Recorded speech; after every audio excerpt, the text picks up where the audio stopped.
सुना येती घरा या मालिकेच्या आजच्या भागामध्ये अन्विताला बघण्यासाठी आता मंडळी घरी आलेली असते.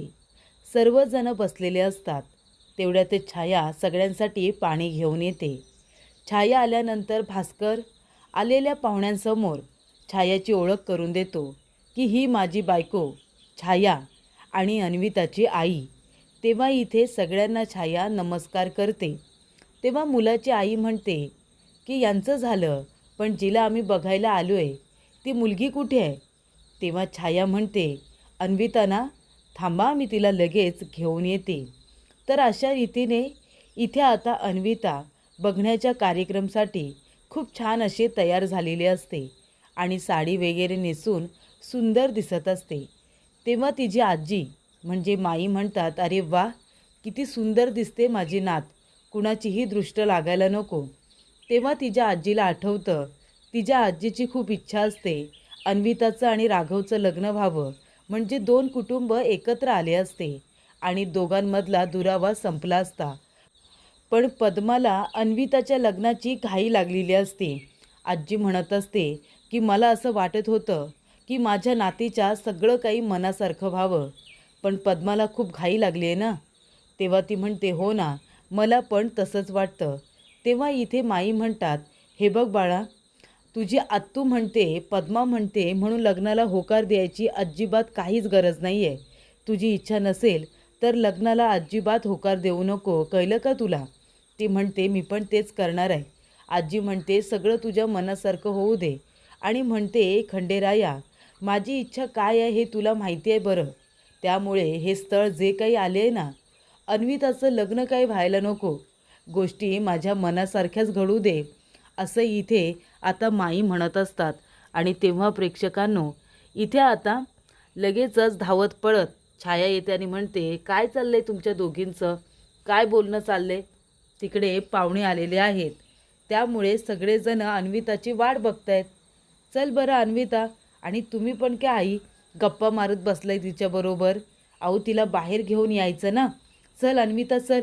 आणि हे बघ, चेहऱ्यावरती हसू ठेवायचं, हसून दाखव बरं. ती म्हणते, हे बघ हसले मी आता. छाया म्हणते, असं हसायचं नाही, जबरदस्तीने. माणसं बाहेर बसली आहेत ना, तेव्हा थोडंसं हसायचं, नाहीतर आत्तू रागवेला तुला.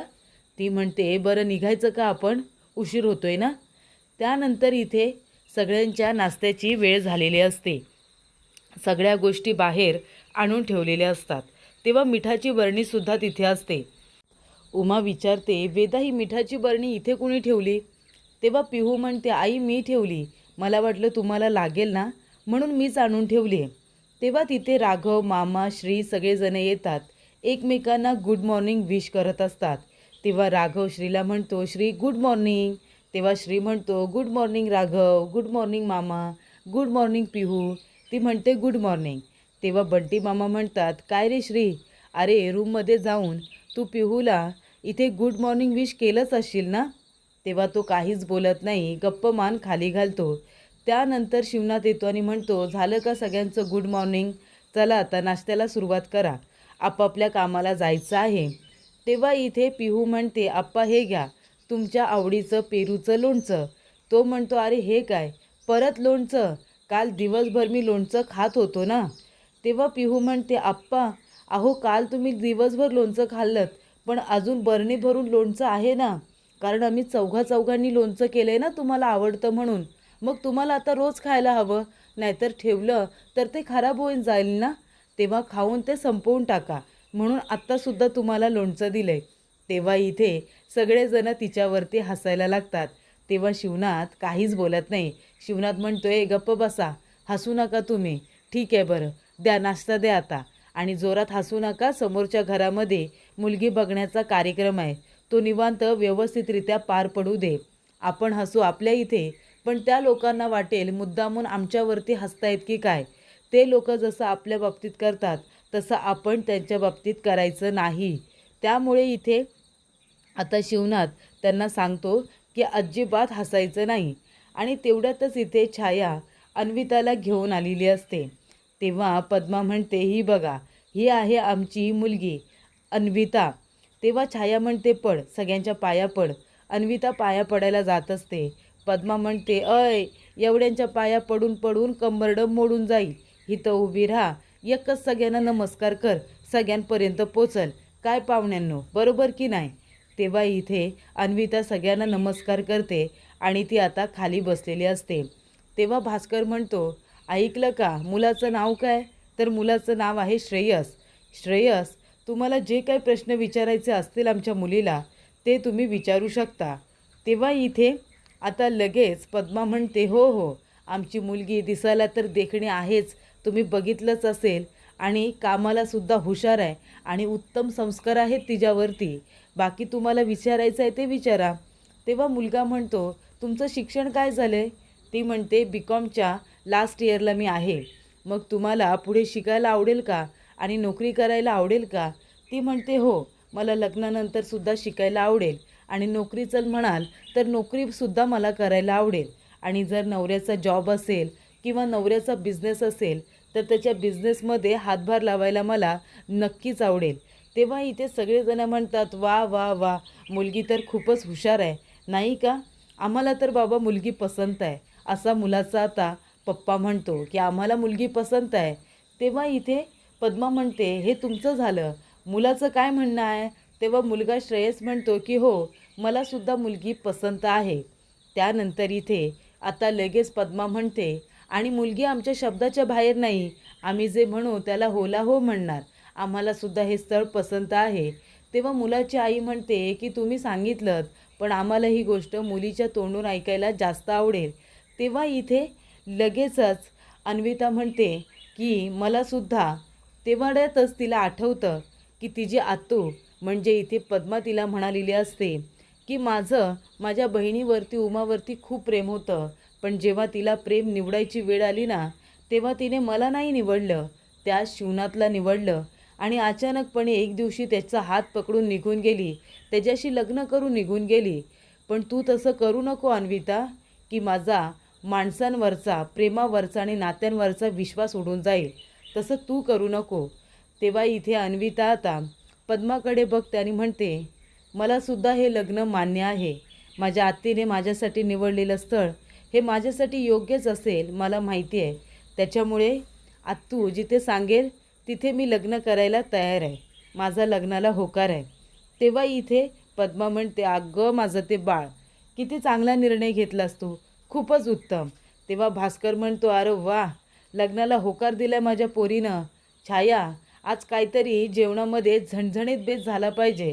ती म्हणते, हो तर झणझणीत होणारच ना, आपल्या लेकीने लग्नाला होकार दिलाय. तेव्हा इथे आता मुलाकडचे लोक म्हणतात की ही तर खूपच चांगली गोष्ट आहे, म्हणजे दोघांनाही स्थळ आपल्याला पसंत आहे, तोंड गोड झालंच पाहिजे.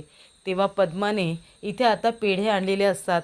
लगेच अन्विताचं तोंड गोड केलं जातं, श्रेयसलासुद्धा पेढा भरवला जातो. अशा रीतीने लग्न अन्विताचं ठरलेलं असतं. तेव्हा अन्विता म्हणते, पण आतू, माझी एक अट आहे. तेव्हा पद्मा म्हणते, काय गं, काय अट आहे तुझी? ती म्हणते, मला लग्नाच्या आधी मुलाला 2-3 वेळा तरी भेटायचं आहे, कारण आमची एकमेकांची ओळख झाली पाहिजे, एकमेकांच्या आवडीनिवडी सवयी आम्हाला समजल्या पाहिजे, तेव्हा आम्ही 2-3 वेळा तरी भेटणार. तेव्हा मुलाचे वडील म्हणतात, आम्हाला काहीच अडचण नाही आहे, तुम्हाला भेटायचं आहे तुम्ही भेटू शकता. तेव्हा इथे पद्मा म्हणते, चालेल, आम्हालासुद्धा काहीच अडचण नाही आहे, भेटू शकता तुम्ही. अन्विताने ती परमिशन मिळवलेली असते. तेव्हा इथे माई म्हणजे अन्विताची आजी म्हणत असते की अन्विताचा तर लग्नाला नकार होता ना, मग आता तिने सहजपणे लग्नाला होकार कसा काय दिला असेल? नक्की तिच्या मनामध्ये चाललंय तरी काय, असा प्रश्न माईंना पडलेला असतो. तेवढ्या शिवनाथ आता त्याच्या कामाला जायला निघालेला असतो. तो म्हणतो, उमा, निघतोय आम्ही. तेव्हा उमा म्हणते, अगं बाई, निघालात का तुम्ही? थांबा, आम्ही तुमचा डबा घेऊन येते. तेव्हा इथे डबा भरायला आल्यानंतर पिहूने सगळे डबे आता भरून तयार ठेवलेले असतात. तेव्हा इथे उमा म्हणते, अगं हे काय, डबे भरलेसुद्धा? ती म्हणते, हो, डबे मी भरून ठेवलेले आहेत. ती म्हणते, नाही, ते चांगलं केलंस, पण यांना काय आवडतं काय नाही आवडत ते बघायला हवं ना. तेव्हा पिहू म्हणते, सासूबाई, मी पण या घरची सून आहे, मलासुद्धा माहिती आहेत आता आवडीनिवडी, हो की नाही? हा अप्पांचा डबा, हा माधव भाऊजींचा आणि हा श्रीचा डबा आहे. तेव्हा ती म्हणते, दे इकडे श्रीचा पण डबा दे. पिहू म्हणते, सासूबाई यांचा डबा मी देऊ? तेव्हा ती म्हणते, दे बाई दे. किती भोळा असावं गं माणसाने पिहू. असं म्हणून आता इथे उमा बाहेर आलेली असते आणि ती डबे वगैरे देते. तेव्हा इथे लगेच शिवनाथ म्हणतो, श्री कुठे आहे?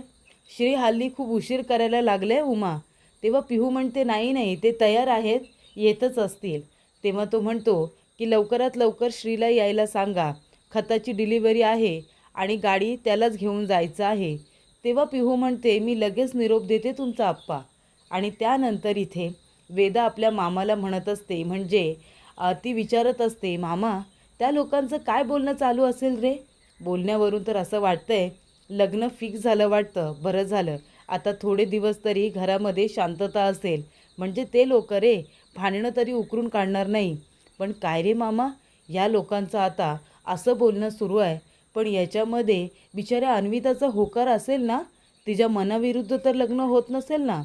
त्यानंतर इथे शिवनाथ माधव हे दोघेजणं जायला निघालेले असतात आणि समोरच्या घरामध्ये आलेले पाहुणेसुद्धा आता अन्विताला बघून जायला निघालेले असतात.